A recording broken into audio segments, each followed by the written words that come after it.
औज़ुबिल्लाहिमिनश्शैतानिर्रजीम बिस्मिल्लाहिर्रहमानिर्रहीम। अच्छा, हमारा इंटर क्लास की जो है आज हमारी चौथी फोर्थ क्लास है, जिसके अंदर हमने सबसे पहले चैप्टर नंबर 1 एक्सक्रीशन को पढ़ा और समझा। ठीक है, जिसके अंदर हमने होम्योस्टैटिस को अंडरस्टैंड किया, वाटर सॉल्यूशंस जो होती हैं उनको अंडरस्टैंड किया, हाइपरटोनिक आइसोटोनिक सॉल्यूशंस और हाइपोटोनिक सॉल्यूशंस। ठीक है, उसके बाद फिर हमने जो है ऑस्मो रेगुलेशन, वाटर का बैलेंस क्या होता है बॉडी के अंदर, हमने उसको स्टडी करने की कोशिश की। बेटा अपने सारे माइक्स बंद कीजिए। अरीबा हमीद बेटा अपना माइक बंद कीजिए। मोहम्मद जुबैर अपना माइक बंद कीजिए। शाबाश शाबाश। माइक कैसे बन गया? मोहम्मद जुबैर माइक पे क्लिक करेंगे तो माइक बंद हो जाएगा, क्लिक करेंगे तो माइक ऑन हो मुझे जाएगा।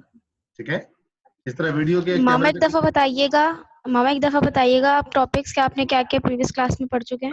बेटा मैंने माइक ऑलरेडी जो पढ़ा चुका हूँ वो चैप्टर नंबर इंटर का फर्स्ट हमारा बॉटनी का चैप्टर हो चुका है, जिसके अंदर हमने सबसे पहले समझने की कोशिश करी होम्योस्टैटिस किसे कहते हैं, कि बॉडी जो है वो इन द सेम कंडीशन में स्टे करती है। और सेम कंडीशन से मुराद क्या है कि बॉडी के दो एनवायरनमेंट होते हैं, एक इंटरनल एनवायरनमेंट है, एक एक्सटर्नल एनवायरनमेंट है। इंटरनल एनवायरनमेंट जैसे फॉर एग्जाम्पल हमारा टेम्परेचर 37 डिग्री सेंटीग्रेड है, तो हम चाहे मरी चले जाएं, नारायण चले जाएं, कागान चले जाएं, ठंडे इलाके में जाएं या शदीद सिब्बी के अंदर 47, 40, 50 की डिग्री सेंटीग्रेड चले जाएं, सखर चले जाएं, तो हमारी बॉडी का टेम्परेचर 37 मेंटेन रहता है। ये जो मेंटेन रहता है इसे कहते हैं होम्योस्टैटिस। हमारा बीपी 80-120 के दरमियान मेंटेन रहना चाहिए, इसे कहते हैं होम्योस्टैटिस। हमारा शुगर 80-120 के दरमियान में मेंटेन रहना चाहिए, इसे कहते हैं होम्योस्टैटिस। इसके अंदर हमने फिर पढ़ा था कि किस तरीके से सिस्टम ये मेंटेन करता है। फीडबैक मैकेनिज्म है, एक नेगेटिव है और एक पॉजिटिव फीडबैक मैकेनिज्म। नेगेटिव क्या करता है, बड़े हुए को कम करता है, पॉजिटिव कम को ऊपर लेके जाके इक्वल करता है ताकि बैलेंस बरकरार हो सके। ठीक है, इसके साथ ही हमने पढ़ा था ऑस्मो रेगुलेशन, मतलब वाटर बैलेंस इन बॉडी, कि इंसानी जिस्म में या किसी भी जिस्म में पानी का बैलेंस ही होम्योस्टैटिस है, और पानी का बैलेंस ही टेम्परेचर मेंटेन कराता है। जैसे हमें फौरन गर्मी लगती है तो पसीना आता है, पसीना आना हमारा किसका रिस्पॉन्स है, होम्योस्टैटिस का है रिस्पॉन्स है, कि जो हमारा टेम्परेचर 37 से 38, 39 की तरफ जा रहा है, वो फौरन पसीना बाहर निकले और हमें गर्म हुआ भी ठंडी लगे, तो हमारा फौरन टेम्परेचर बढ़े हुए से किधर आएगा, नॉर्मल की तरफ आना शुरू हो जाएगा, नीचे आना शुरू हो जाएगा। ठीक है, तो हमें फौरन गर्मी का एहसास कम होगा। तो ऑस्मो वाटर बैलेंस, और इसी वाटर के जरिए से दूसरे तमाम सिस्टम, यानी कि ब्लड की थिकनेस और लिक्विडनेस, यानी कि ब्लड अगर गाढ़ा होगा तो ब्लड प्रेशर इंक्रीज होना शुरू हो जाएगा, क्योंकि वो फिर नालियों में बहेगा नहीं और नालियों की दीवारों पर प्रेशर डालेगा। इससे क्या होगा, हार्ट पे असर पड़ेगा, ब्रेन पे असर पड़ेगा, फौरन आपको प्यास लगेगी, आप पानी पियेंगे, वो जाके ब्लड में मिलेगा, ब्लड पतला हो जाएगा, ब्लड पतला हो जाएगा तो इजीली फ्लो कर जाएगा और खून की नालियों पर उसका प्रेशर नहीं पड़ेगा। ये सारे काम हमारी बॉडी के अंदर होम्योस्टैटिस कर रहा होता है। ठीक है ना, ऑस्मो रेगुलेशन सिस्टम उसको सपोर्ट कर रहा होता है। अब ऑस्मो रेगुलेशन सिस्टम के अंदर तीन चीजें पड़ी थी, मैं देखें इसलिए रिपीट कर रहा हूँ, कुछ बच्चे नए भी आ गए इसलिए फर्स्ट चैप्टर को तेजी के साथ रिपीट कर रहा हूँ। अब ऑस्मो रेगुलेशन के लिए हमारे पास तीन किस्म की सॉल्यूशन है बॉडी में। हाइपरटोनिक, HYPER, हाइपर किसे कहते हैं, हाइपरटोनिक किसे कहते हैं, जिसके अंदर सॉलिड की मिकदार ज्यादा हो और वाटर की कम हो, जैसे चीनी बहुत ज्यादा हो पानी कम हो, नमक बहुत ज्यादा हो पानी कम हो। ठीक है ना, यानी कि लिक्विड की मिकदार, पानी की मिकदार कम हो और सॉलिड या सॉल्यूट की मिकदार ज्यादा हो। हाइपोटोनिक HYPO, हाइपोटोनिक किसे कहते हैं हम, जिसके अंदर पानी की मिकदार ज्यादा हो और सॉलिड की मिकदार कम हो, पानी ज्यादा और नमक कम हो। ठीक है जनाब, इस तरीके से आइसोटोनिक, यानी कि जितने पानी के मॉलिक्यूल्स हैं 50 मॉलिक्यूल्स हैं फॉर एग्जांपल, तो 50 NaCl के तो बराबर है, इक्वल, उसे कहते हैं आइसोटोनिक। और हमारी बॉडी पूरे दिन में हर लम्हे पूरी जिंदगी में इन तीनों में से किसी एक सॉल्यूशन से गुजर रही होती है। जैसे बिल्कुल जब हम रोजा रखते हैं तो हमारी बॉडी इस वक्त हाइपरटोनिक कंडीशन में होती है, हाइपोटोनिक यानी कि उस वक्त हमारी बॉडी के अंदर पानी हाइपोटोनिक पानी की मिकदार बहुत ज्यादा होती है। लेकिन जैसे जैसे हम 8, 9, 10 बजते हैं, 12 दिन के 1, 2 बजते हैं, पानी की मिकदार कम होना शुरू हो जाती है, तो हम किसकी तरफ चले जाते हैं, हाइपरटोनिक की तरफ चले जाते हैं, क्योंकि हमारी बॉडी में न्यूट्रिशन होती है लेकिन कमी हमें किसकी महसूस होती है, पानी की। और अगर पानी की कमी होगी तो न्यूट्रिशन होने के बावजूद वो सप्लाई नहीं होगी, तो बिल्कुल रोजे के करीब हमारी कंडीशन क्या होती है कि हम बिल्कुल हाइपरटोनिक हो जाते हैं, हाइपरटोनिक सेल हो जाता है, कि उसमें पानी की इंतहा से ज्यादा कमी होती है और न्यूट्रिएंट्स होता है। जब भी आपको रोजा खुलते वक्त पानी की ज्यादा तलब होता है, शरबत पी लें, पानी पी लें, ठीक है ना। अभी रमजान आ रहे हैं, इस बात को मजीद चेक भी कर लीजिएगा, वैसे रोजे रखने चाहिए। अच्छा, अब इस तरह जैसे आप पानी पीना शुरू करते हैं रोजे के फौरन बाद, अफ्तार के बाद, जैसे बॉडी को पानी मिलना शुरू होता है तो सेल जो हाइपरटोनिक कंडीशन में होता है, एंडोस्मोसिस, पानी बाहर से अंदर मूव करता है सेल के, और सेल दोबारा से टर्जिड होना शुरू हो जाता है और सेल हाइपरटोनिक से हाइपोटोनिक की तरफ जाना शुरू, पहले आइसोटोनिक होगा बराबर फिर ज्यादा। तो हमारी बॉडी इसी दरमियान में फ्लक्चुएट करती रहती है मुस्तकिल, ठीक है जनाब। तो 3 सॉल्यूशन ही होंगे। फिर हमने पढ़ा था कि इंसानों के बाद पौधों में क्या कंडीशन है कि हाउ द प्लांट्स ऑस्मोरेगुलेट, कि पौधे जमीन से पानी लेना और पत्तों से पानी का बाहर निकालना, जमीन से पानी लेना और पानी के intake of the water and transpiration of the water. Transpiration किसे कहते हैं? पत्तों से पानी का निकलना स्टोमेटा के जरिए, loss of the water. Okay, अब इस पत्तों का पानी का निकलना जो है इसको ट्रांसपायरेशन कहते हैं, लॉस ऑफ द वाटर कहते हैं। ये जो लॉस ऑफ द वाटर है और पानी जमीन से ले रहा है, जिस तरह हम पानी पीते हैं और पसीना या यूरिन के जरिए बाहर निकालते हैं, लेकिन हमें जितना पानी की नीड होती है फौरन प्यास लग जाती है, तो बॉडी बैलेंस कर देती है। इस तरह पौधे भी पानी को बैलेंस करते हैं, क्योंकि पानी को अगर बैलेंस नहीं करेंगे और अगर सारा पानी ट्रांसपायर कर देंगे, नीचे से पानी नहीं आएगा, तो पौधे के लिए मुश्किल हो जाएगा कि वो आगे पानी को, उसका रिजर्वायर ही नहीं रहा, बचत ही नहीं रही पानी की। तो how the plants maintain this water level, intake of the water from the root and transpiration from the leaves, इसके दरमियान में पौधा पानी किस तरह स्टे करवाता है। तो हमने पौधों के अंदर पानी की बेसिस पे 4 कंडीशन पढ़ी हैं।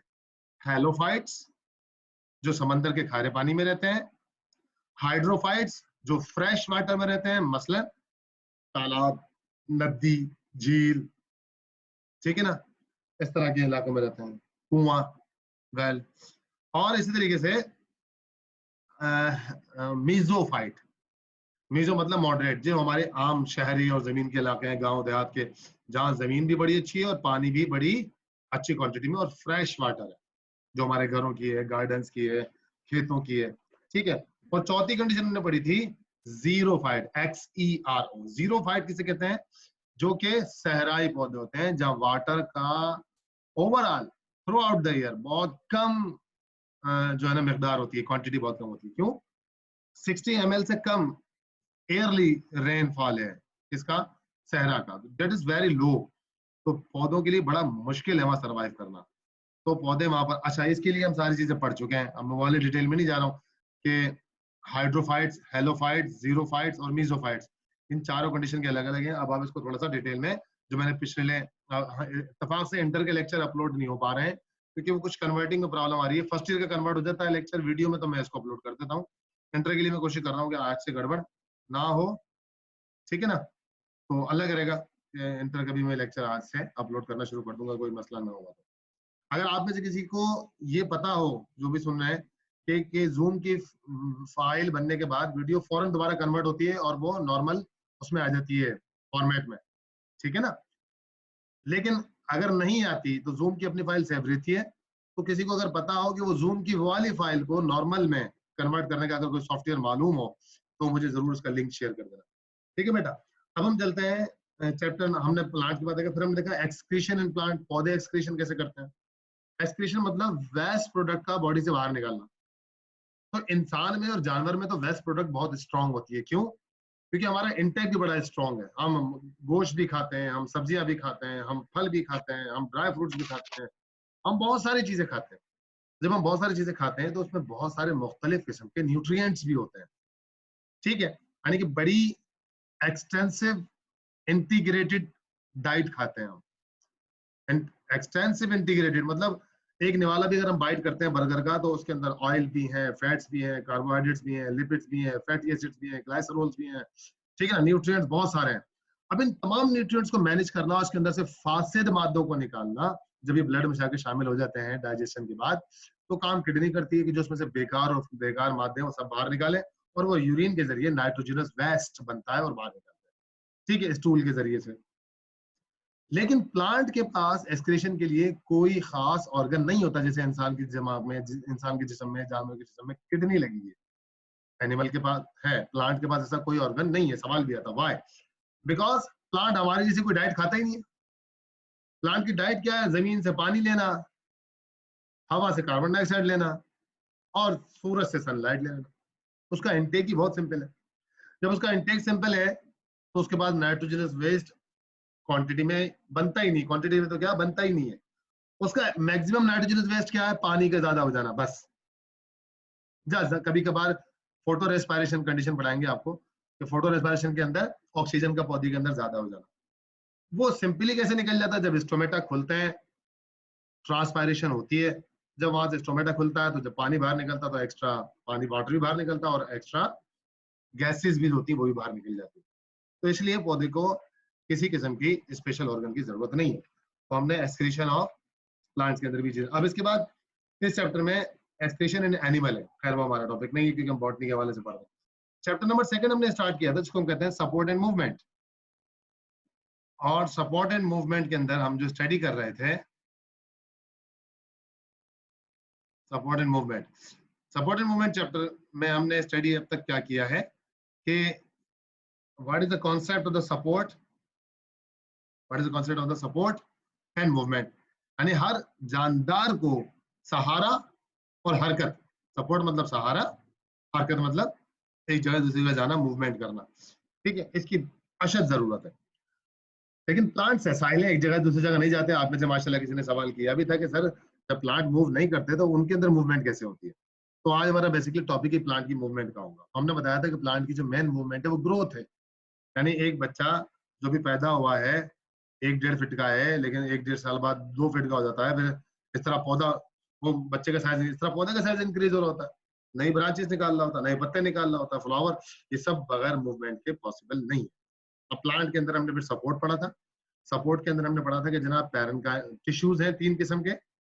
पैरेंकाइमेटस, पैरेंकाइमेटस सेल है, इसकी प्रॉपर्टीज देखी थी हमने। फिर ये आ गए 3 किस्म के सेल हमारे सामने, ठीक है। इन 3 सेल्स को हमने स्टडी किया था कि सबसे पहले जो है जनाब, देखिए ये पैरेंकाइमा।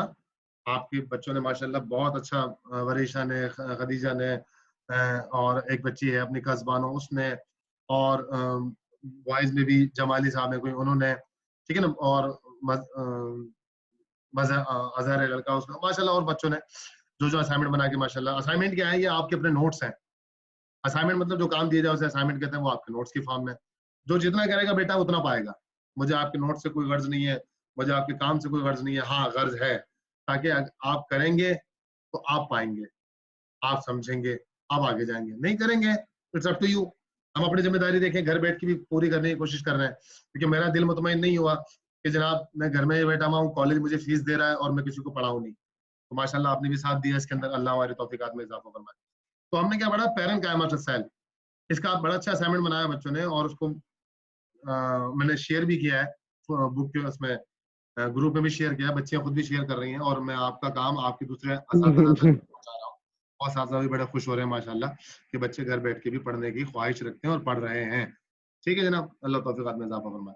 अच्छा, पैरेंकाइमा क्या है? सॉफ्ट टिश्यूज हैं, राउंडेड हैं, इंटरनल सेल इनका बड़ा, इंटरनल सेल के अंदर ज्यादा गैप है। क्यों? वाटर स्टोर करते हैं, ठीक है। इंट्रासेलुलर स्पेस देखें लिखा हुआ है सारी चीजें, 2 सेल्स के दरमियान वाला स्पेस। लूजली पैक्ड है, बड़े टाइट नहीं है, करीब करीब होते हैं लेकिन जुड़े हुए नहीं होते एक दूसरे के, बीच में स्पेस रखते हैं। रैपिड डिवीजन करते हैं, मेरिस्टेमेटिक टिश्यूज हैं, बुनियादी तौर के ऊपर डिवीजन इन्हीं का काम है। ठीक हो गई बात? और न्यूक्लियस भी देखें इनका, आपको वाज़ेह तौर पर नजर आ रहा है, ये रहा न्यूक्लियस, ठीक। और फिर साइटोप्लाज्म, और बीच वाला हिस्सा लिखा हुआ है सैप वैक्यूल। क्यों? इसको पानी की बहुत जरूरत होती है क्योंकि डिवीजन करते हैं, ठीक है। फिर जब पैरेंकाइमा थोड़े से बड़े या ओल्ड हो जाते हैं तो वो ए से बी की तरफ चले जाते हैं, और कॉलनकाइमा यानी कि मॉडिफिकेशन, यानी कि मॉडिफिकेशन, अपने आप को तब्दील करते हैं दूसरी शेप में। पैरेंकाइमा नए बनते रहते हैं क्योंकि काम ही इनका बनना है, रिप्रोडक्शन करना, डिवीजन करना है माइटोसिस के जरिए, मियोसिस नहीं, मियोसिस रिप्रोडक्शन के हवाले से नहीं, माइटोसिस ग्रोथ की बात हो रही है। तो माइटोसिस सेल डिवीजन होती रहती है, सेल्स बनते रहते हैं और ये आगे जाते रहते हैं। कॉलनकाइमा, जब पैरेंकाइमा पुराने होते हैं तो वो अपनी शक्ल और सूरत को थोड़ा सा तब्दील करते हैं। देखें अब ए से और बी की शक्ल में आपको तब्दीली नजर आ रही है, ठीक है। ये इसका टी एस है ट्रांसफर सेक्शन, और यही नीचे वाला इसका एल एस है लॉन्गिट्यूडनल सेक्शन। ट्रांसवर्स सेक्शन और लॉन्गिट्यूडनल सेक्शन में क्या फर्क होता है मेरा बच्चा, मैं पहले ही बता चुका हूं आपको। ट्रांसवर्स सेक्शन किसे कहते हैं कि अगर आप किसी चीज को चौड़ाई में काटें, यानी कि सेब आपके हाथ में ऐसा है और ऐसे काटें, ऐसे ही बीच में से काट दें, तो आपको सेब 200 में से सामने नजर आ जाए। लेकिन अगर आप सेब को पकड़ के ऊपर से नीचे काटते हैं, ऐसे लंबाई में ऊपर से नीचे से काट देते हैं, तो वो क्या कहलाएगा, फिर लॉन्ग। अगर सेब को अगर आप टीएस में काटेंगे तो ये इस तरह नजर आएगा, एलएस में काटेंगे तो फिर आपको लंबाई लॉन्ग में शेप नजर आएगी। तो हम किसी भी चीज के दो सेक्शन काटते हैं, टीएस या एलएस, ट्रांसफर सेक्शन या लॉन्गिट्यूडनल सेक्शन। यानी जैसे ये उंगली है और ये स्टेम है, अगर मैं इसका सेक्शन यूं काटता हूं तो मैं इसका क्या काट रहा हूं, TS, transfers from one side to another side. और मेरा आगे छोटा सा सिक्का सा आ जाएगा गोल सा, उसको माइक्रोस्कोप में देख लूंगा तो मुझे ये ट्रांसफर। लेकिन अगर मैं इसको लॉन्गिट्यूडनल है तो मुझे उंगली को बीच में से ऐसे लंबा यूं काटना हूं, स्टेम को तो पूरा ऐसे बीच में से ऐसे काटना पड़ेगा। तो ये आपके पास स्टेम का ही तराशा है, तराशा मतलब सेक्शन को तराशा कहते हैं, अर्जी तराशा, तूली तराशा, खैर उर्दू में कहते हैं, उर्दू में ना बसे आप, ठीक है। तो इस तरह काटते हैं। तो ऊपर वाला ट्रांसफर सेक्शन है। अब आप देखिए इसकी शक्ल सूरत पैरेन्काइमा से कदरे डिफरेंट है, मुख्तलिफ है। क्यों? मॉडिफिकेशन हो गई सब। जी बेटा। सर मुझे जाना है अभी, वो जाके देनी है, जमात पढ़ानी है सर की। अगर आप मुझे ये उस पे सेंड कर सकते हैं हाँ व्हाट्सएप पे इंशाल्लाह तो इंशाल्लाह, I will try my best कि इसको मैं अपलोड कर दूं। हमारे लिए भी दुआ कीजिएगा, सबके लिए दुआ कीजिएगा बेटा। जज़ाकल्लाह। इंशाल्लाह, अल्लाह सबको। अस्सलाम वालेकुम वालेकुम सर, ये सलाम। थोड़ा रिपीट करेंगे तो आपकी मेहरबानी होगी। मैंने अभी ज्वाइन करा है। मेरा बच्चा, मैं बार बार रिपीट नहीं कर सकता हर एक के लिए। मैं आपको इंशाल्लाह कोशिश करूंगा कि यूट्यूब पे इसको अपलोड कर दूं, तो जहां से आप रहे हैं वहां से ले लीजिएगा, क्योंकि अगले बच्चे भी डिस्टर्ब होंगे। ठीक है बेटा? सही है सर, सही है सर, सही है। कॉलन कायमा सेल आप देख लीजिए, पैरेन्काइमा से डिफरेंट है। इनकी शक्ल सूरत थोड़ी चेंज हो गई है। क्यों चेंज हो गई है? मॉडिफिकेशन है। अब कॉलन कायमा के कैरेक्टरिस्टिक्स या प्रॉपर्टीज क्या है? कॉलन कायमा थोड़े से हार्ड है, पैरेन्काइमा से हार्ड, पैरेन्काइमा से थोड़े से हार्ड। पैरेन्काइमा बिल्कुल सॉफ्ट है, कॉलन कायमा थोड़े से हार्ड है। और इनकी शक्ल सूरत देखिए राउंड से स्क्वायर शेप में चली गई है। दूसरा बात। तीसरी बात, शेप में देखें, जो पैरेन्काइमा का ल्यूमेन है, सेंटर वाला पोर्शन है, वो ज्यादा है, बीच वाली जगह ज्यादा खाली है। लेकिन कॉलेनकाइमा की बीच वाली जगह कम खाली है। तो इसका मतलब इनको पानी कम चाहिए, पैरेन्काइमा को पानी ज्यादा चाहिए। वजह क्या है कि पैरेन्काइमा डिवीजन करते हैं, कॉलेनकाइमा डिवीजन नहीं करते। कॉलेनकाइमा फिर क्या काम करते हैं? कॉलेनकाइमा दो काम करना शुरू करते हैं। कॉलेनकाइमा अब पौधे को लिटिल बिट सपोर्ट देना शुरू करते हैं। क्यों? जैसे पौधा लंबा होता है तो उसको हवा से और दूसरी चीजों से बचना होता है, इसलिए वो उसको सपोर्ट मिलना शुरू हो जाती है। थोड़े से हार्ड सेल जो होते हैं कॉलेनकाइमा, थोड़े से हार्ड, ठीक है। तो और कंडक्शन भी, कंडक्शन मतलब वाटर को कंडक्ट भी कर रहे होते हैं नीचे से ऊपर की तरफ। तो ये डिफरेंस आ जाता है पैरेन्काइमा से कॉलेनकाइमा। दोनों लिविंग है, पैरेन्काइमा भी लिविंग है और कॉलेनकाइमा भी लिविंग है। अब जब कॉलेनकाइमा ओल्ड होते हैं, कॉलेनकाइमा ओल्ड होते हैं, बेटा माइक मत कीजिए, अजान की आवाज आ रही है।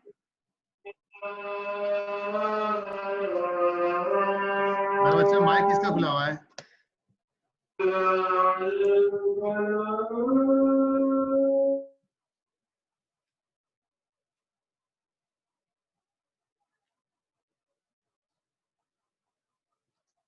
हाँ जी बेटा, अपने माइक बंद रखिए ताकि डिस्टर्बेंस ना हो।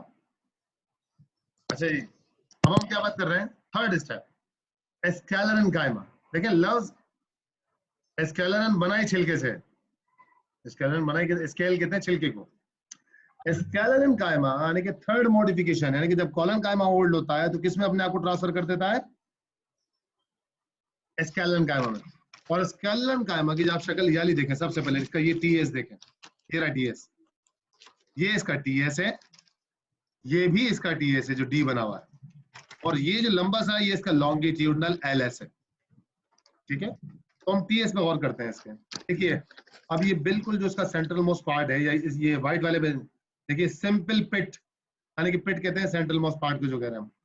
लिग्निफाइड सेल, देखिए ये वर्ड बहुत इंपॉर्टेंट है। लिग्निफाइड मतलब अब इनका काम, ये अब बिल्कुल क्या हो गए? सॉलिड हो गए, हार्ड हो गए, रिजिड हो गए। अब इनमें सॉफ्टनेस का कोई काम नहीं है।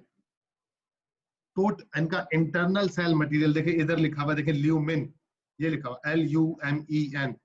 ल्यूमिन कहते हैं internal cellular space, intra cell के अंदर वाला स्पेस, बिटवीन टू सेल्स नहीं, within the cell, cell के अंदर। सेल के अंदर वाला स्पेस बिल्कुल अब सॉलिड हो गया है। सबरिन, लिग्निन, पेक्टिन, इन 3 चीजों से बल्कि बिल्कुल सॉलिड हो गया। मैंने वैसे ही पढ़ा चुका हूँ लेकिन दोबारा से, तो ये सॉलिड हो गया। और सॉलिड होने के बाद अब इसका काम क्या रह गया है कि इसने अब दरख्त को या पौधे को सपोर्ट देनी है। दरख्त की छाल बनाता है ये एरिया, कॉर्टेक्स बनाता है, हार्ड तना बनाता है दरख्त का सख्त, ठीक है। इससे फौरन कंसर्न हमारा टॉपिक है जो स्केलेनकाइमा सेल ये आ गया। अच्छा, स्केलेनकाइमा के 2 हैं, फाइबर्स एंड स्केलेराइड्स। फाइबर्स एंड यानी जो हमने पढ़ा भी स्केलेनकाइमा 2 किस्म के फॉर्मेशंस बनाता है, ट्रेचाइड्स एंड फाइबर्स। जैसे ट्रेचाइड्स बनते हैं जो कि हमारे पास जाइलम एंड फ्लोएम, जो हमारे पास वास्कुलर बंडल होता है जिससे पौधा पानी कंडक्ट करता है। 2 किस्म की नालियां हैं, xylem and phloem. Xylem is concerned with the water, phloem concerned with the food, ठीक है। तो ये दोनों स्टेम के अंदर अरेंजमेंट होती है, डाइकोटिलेडन, मोनोकोटिलेडन, ये भी आपको हम आगे जाके दिखाएंगे, ठीक है। तो आपका क्या कह रहा है कि जो स्केलेनकाइमा है 2 किस्म के, फाइबर्स एंड स्केलेराइड्स। अगर आप दरख्त की छाल को उतारते हैं, यानी दरख्त है उसकी छाल को उतारते हैं, कभी आपने एक्सपेरिमेंट किया होगा, तो दरख्त की छाल पूरी उतरती हुई आती है लंबी सी, लेकिन उस दरख्त की छाल पे से आप छोटे छोटे से पीसीस भी उखाड़ सकते हैं आराम से। जो आप पीसीस उखाड़ सकते हैं ना, तो उखड़ जाते हैं, टूट जाते हैं हार्ड वाले, उसे हम कहते हैं स्केलेरेट्स। These are the shorter than the fibers, देखिए लिखा हुआ, these are shorter than the fiber and found in the seed coat and nut shells and provide protection। यानी कि हमारे पास, आपने देखा ना वो नारियल, या अगर आपने छिलके वाला बादाम देखा, उसको भी हम उतारते हैं, वो भी पीसीस में टूटना शुरू हो जाता है। तो हम दरख्त की छाल देखते हैं जो पीसीस में टूटते हैं उसे स्केलेराइट्स कहते हैं। और वो पीसीस जिस पूरी एक लंबी सी पट्टी पे लगे हुए होते हैं, धागे धागे धागे लंबे लंबे से, उसे हम फाइबर्स कहते हैं। ये दोनों स्केलेनकाइमा के बने हुए होते हैं, दोनों सॉलिड होते हैं, हार्ड होते हैं, रिजिड होते हैं, सपोर्ट देते हैं और प्रोटेक्शन देते हैं। ये टोटली नॉन लिविंग सेल है, डिवीजन का इनका कोई काम नहीं है, ठीक, और कंडक्शन भी नहीं करते हैं। इनका काम सिर्फ क्या है, सपोर्ट एंड प्रोटेक्शन। अगर ये ना हो तो पौधा ज्यादा लंबा हो सके, ना ज्यादा बड़ा हो सके, ठीक है जनाब। अब आ जाइए जनाब, इन्होंने देखें डायरेक्टली यहाँ पर दे दिया है significance of the secondary growth. Sindh की बुक के अंदर बहुत अच्छी बात दी हुई है। सिंध की बुक के अंदर पहले सेकेंडरी ग्रोथ उन्होंने पूरा डिस्क्राइब किया। आ जाए अपना बुक के पेज नंबर 29 के ऊपर, सिंध की टेक्स्ट बुक पर, ठीक है। इसमें देखिए लफ्ज दिया हुआ है सेकेंडरी ग्रोथ। सेकेंडरी ग्रोथ किसे कहते हैं, देखिए लफ्ज बता रहा है। बेटा यहाँ तक बात समझ में आ रही है, आगे चले। Yes sir. कंफ्यूजन सर, ठीक है शाबाश। हाँ, तो हम क्या स्टडी कर रहे हैं जनाब, अब सेकेंडरी ग्रोथ। अपनी बुक से जरा देख लीजिएगा, ठीक है ना, क्योंकि यहाँ पर उन्होंने डायरेक्टली सिग्निफिकेंस दी है। हमें सिग्निफिकेंस तब समझ में आएगी, अहमियत तब समझ में आएगी जब हमें सेकेंडरी ग्रोथ पता लगेगा कि सेकेंडरी ग्रोथ क्या चीज है। मोबाइल पता होता है तो उसकी अहमियत का पता होता है, ठीक है ना। तो हमने पहले पता करना है कि what is actually the secondary growth. Secondary growth किसे कहते हैं जनाब, जैसे वर्ड से जाहिर है कि इसकी कोई प्राइमरी ग्रोथ भी होगी। पौधे की जिंदगी में 2 ग्रोथ के फेज आते हैं, एक प्राइमरी ग्रोथ और एक सेकेंडरी ग्रोथ। प्राइमरी ग्रोथ किसे कहते हैं, बेबी पौधा जब बेबी होता है, बच्चा होता है और सीड से निकलता है, जर्मिनेट करता है, बड़ा नहीं कमजोर सॉफ्ट होता है, ठीक है, और वो उगना शुरू करता है, तब भी इसके अंदर प्राइमरी ग्रोथ ही चल रही होती है। थोड़ा सा बड़ा हो जाता है तब भी प्राइमरी ग्रोथ चल रही होती है। थोड़ी सी उसकी हाइट इंक्रीज होती है 4, 5, 3, 2, 1.5, 2, 2.5 फीट तक। लेकिन ट्री की बात कर रहा हूँ, सेकेंडरी ग्रोथ सिर्फ ट्री स्पीशीज में होती है। हमारी फसलों की जो फसलों वाले पौधे हैं, टमाटर का पौधा है जो 6-6 महीने के होते हैं, गंदुम है, चावल है, अनाज है, भुट्टा है, बाजरा है, गन्ना है, जो हमारे फैमिली पोएसी के अंदर सारे प्लांट्स आते हैं, उनके अंदर सेकेंडरी ग्रोथ नहीं होती। वो पौधा ही बेचारा उगने से लेके 6 महीने तक तो कट जाता है, इसलिए उसमें सेकेंडरी ग्रोथ की जरूरत नहीं होती। सेकेंडरी ग्रोथ होती क्या है, सेकेंडरी ग्रोथ बहुत आसान लफ्ज़ों में बताऊं कि जब पौधा बड़ा होना शुरू होता है तो उसका स्टेम मोटा होता है। जब वो मोटा होता है तो ब्राउन से डार्क ब्राउन भी होना शुरू हो जाता है। इस प्रोसेस को सेकेंडरी ग्रोथ कहते हैं। तो हमारी गंदुम को या गन्ने को या फसलों को जो 5-6 में, रबी की हो या खरीफ की, विंटर हो या समर हो, उनको किसी भी सूरत में ज्यादा बड़ा होना ही नहीं है। तो उनके लिए सिर्फ कॉलनकाइमा, पेरेन्काइमा या स्केलेनकाइमा काफी होते हैं सपोर्ट देने के लिए, ठीक है ना। ये टिश्यूज काफी होता है और ये सब प्राइमरी ग्रोथ के अंदर आ जाता है तीनों। लेकिन इसके अंदर सेकेंडरी ग्रोथ के अंदर हमारे पास स्कैलेरन कायमा बड़ा स्ट्रॉन्ग आ जाता है। कैसे आता है जरा मैं आपको समझा रहा हूँ। पौधा जब बड़ा होना शुरू होता है 2 फीट का 3 फीट का हो जाता है या 4 फीट का हो जाता है, दरख्त की स्पीशीज, ट्री स्पीशीज की बात कर रहा हूँ, और वो 3 साल 4 साल का हो चुका होता है पौधा, जैसे आम का दरख्त, सेब का दरख्त, अमरूद का दरख्त, या और भी कोई दरख्त, पीपल का दरख्त, बरगद का दरख्त, और बहुत सारे दरख्त है, नीम का दरख्त।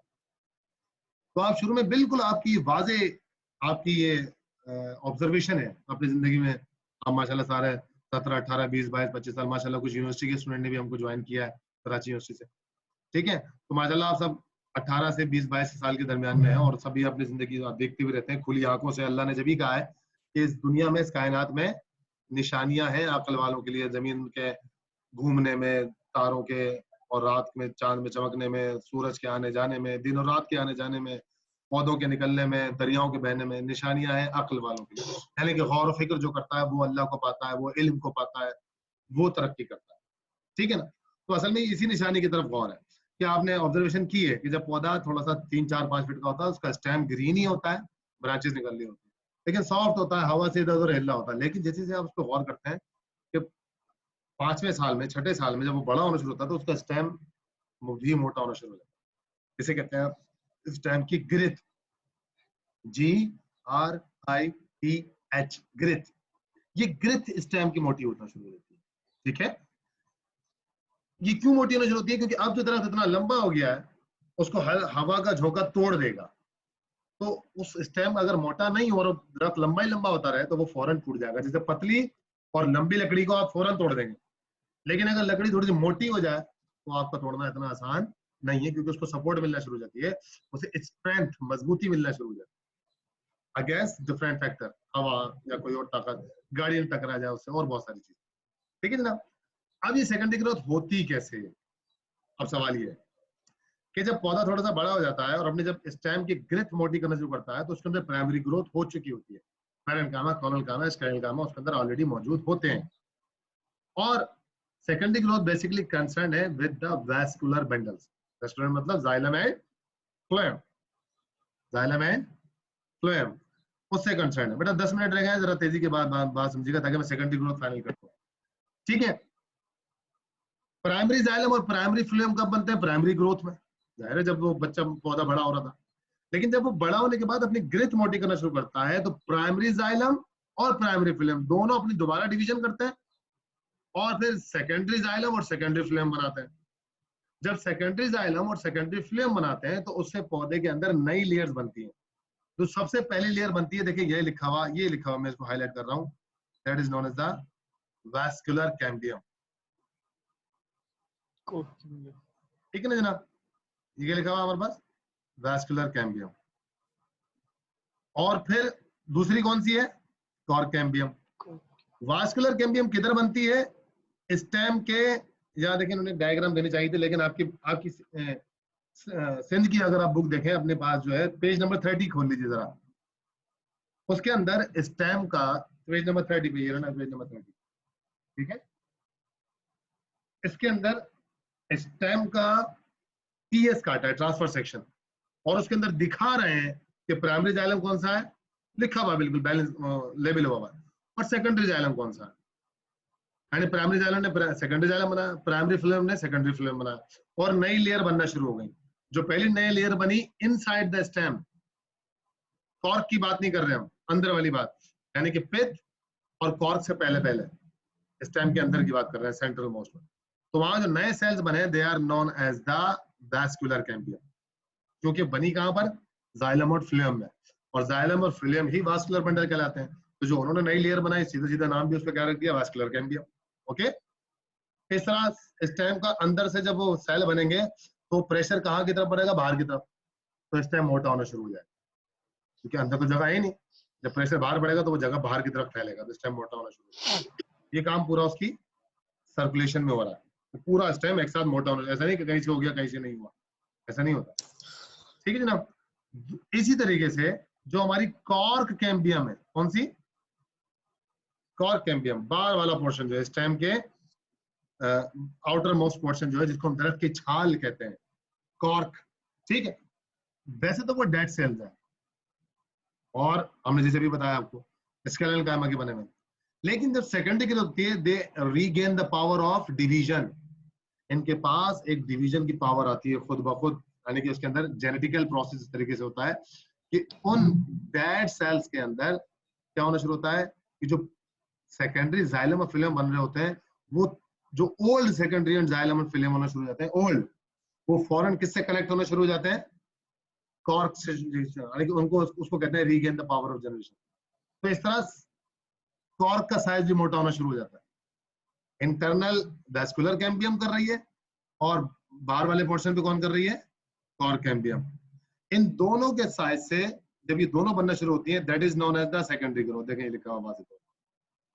और इसके रिजल्ट में क्या होता है जब दोनों साइज? The result secondary growth in the most evident in the woody perennial plant like tree. Perennial plant किसे कहते हैं? जो सालों जिंदा रहते हैं। एक होता है एनुअल प्लांट जो एक साल जिंदा रहते हैं, जैसे हमारी फसलें एक साल ही, एक साल से कम।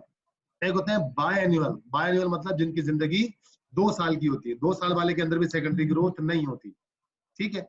लेकिन पेरिनियल प्लांट जो मल्टी ईयर्स रहते हैं, 200, 150, 250, 50 साल, 100 साल, जैसे आम का पौधा 300-350 साल तक तो आराम से चलता है, ठीक है ना। तो उन पौधों के अंदर और कह रहा है, और शर्ब्स जैसे कि गुलाब का पौधा, आप गुलाब के पौधे में, गुलाब का पौधा है आपके पास, मोतिये का है, चमेली का है, देखिए ये थोड़े बड़े भी हो जाते हैं, इनके स्टेम मोटे भी जाते हैं, और ये 5-10-10, 8-8 साल पौधे रहते हैं, उनके अंदर भी सेकेंडरी ग्रोथ होती है। एंड वाइन, ठीक है, ये भी हमारे पास शर्ब की कैटेगरी है। Secondary growth occurs due to the cell division in, वही अभी जैसे मैंने आपको बताया कि सेल डिवीजन होती है किसमें? वास्कुलर कैम्बियम में और कॉर्क कैम्बियम, दोनों में। जब दोनों में डिवीजन होगी तो सेल का स्टेम का साइज ग्रोथ मोटा, जब ये मोटा होना शुरू होगा तो इसके अंदर क्या होगा?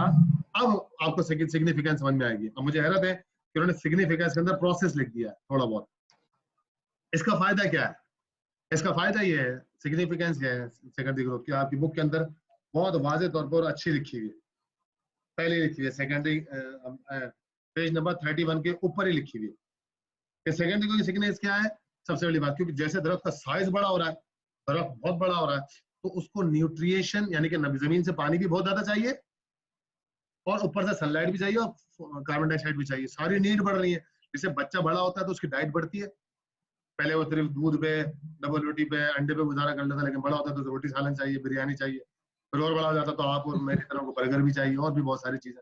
तो जैसे जैसे बॉडी बढ़ती है न्यूट्रिशन रिक्वायरमेंट बढ़ती है, तो इस बढ़ते हुए दरख्त की न्यूट्रिशन रिक्वायरमेंट सेकेंडरी ग्रोथ पूरी करती है, ठीक है ना। Increase requirement of the nutrition secondary growth पूरी करती है। पहली बात, ज्यादा रूट बनाती है, ज्यादा पानी एब्जॉर्ब करती है, ज्यादा पत्ते बनाती है, ज्यादा सनलाइट लेती है और उन्हीं पत्तों से कार्बन डाइऑक्साइड लेती है, इस तरह नीड पूरी करती है। दूसरा फायदा क्या होता है कि पौधा जो इतना बड़ा हो रहा होता है उसको सपोर्ट चाहिए। अगर उसे सपोर्ट नहीं मिलेगी, अगर उसे सपोर्ट नहीं मिलेगी तो वो गिर के टूट जाएगा, हवा के जरिए से टूट जाए, या फिर किसी गाड़ी लगने की से टूट जाए, या किसी और टक्कर लेने से टूट जाए, सैलाब की वजह से टूट जाए। तो उसको आप देखें, सैलाब आए, आंधी आए, तूफान आए, हवा को झक्कर चले, दरख्त अपनी जगह, कुछ दरख्त गिर जाते हैं जिनके अंदर कमजोरी हो जाती है, ठीक है ना।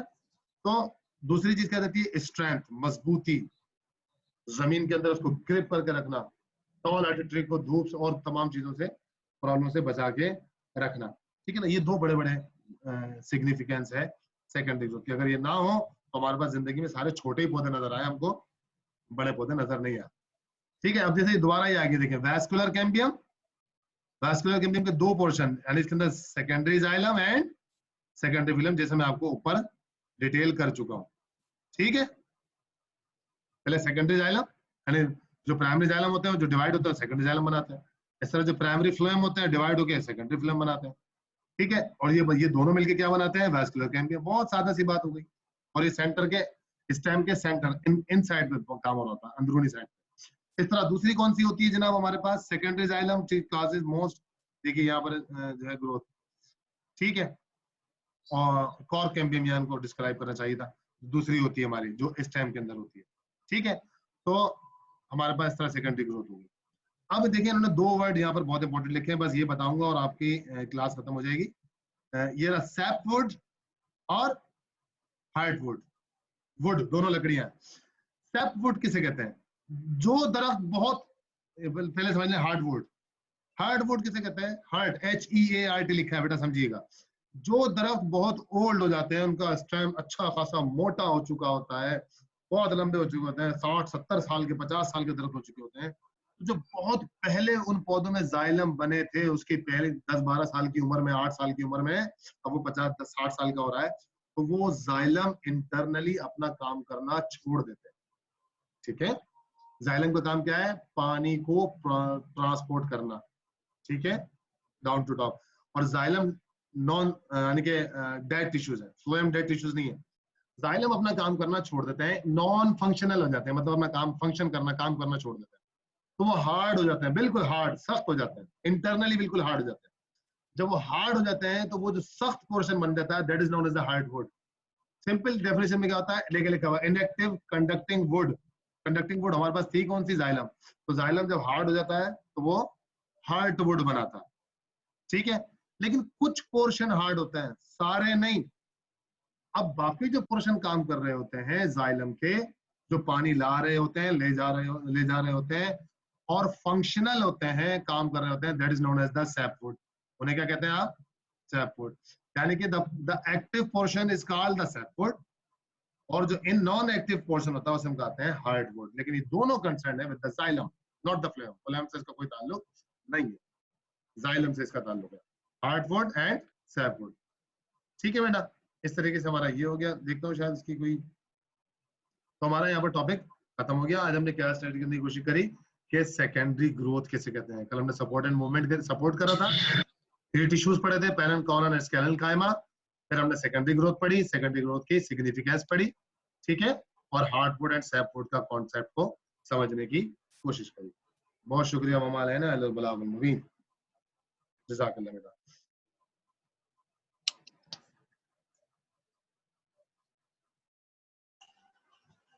ठीक है बेटा, कोई सवाल है?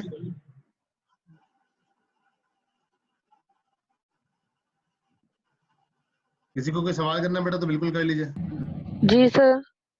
जी सर, हार्डवुड और सैपवुड सिर्फ जाइलम में होती है, फ्लोएम में क्यों नहीं होती? इसलिए कि फ्लोएम लिविंग है, जाइलम जो है वो डेड टिश्यूज होता है।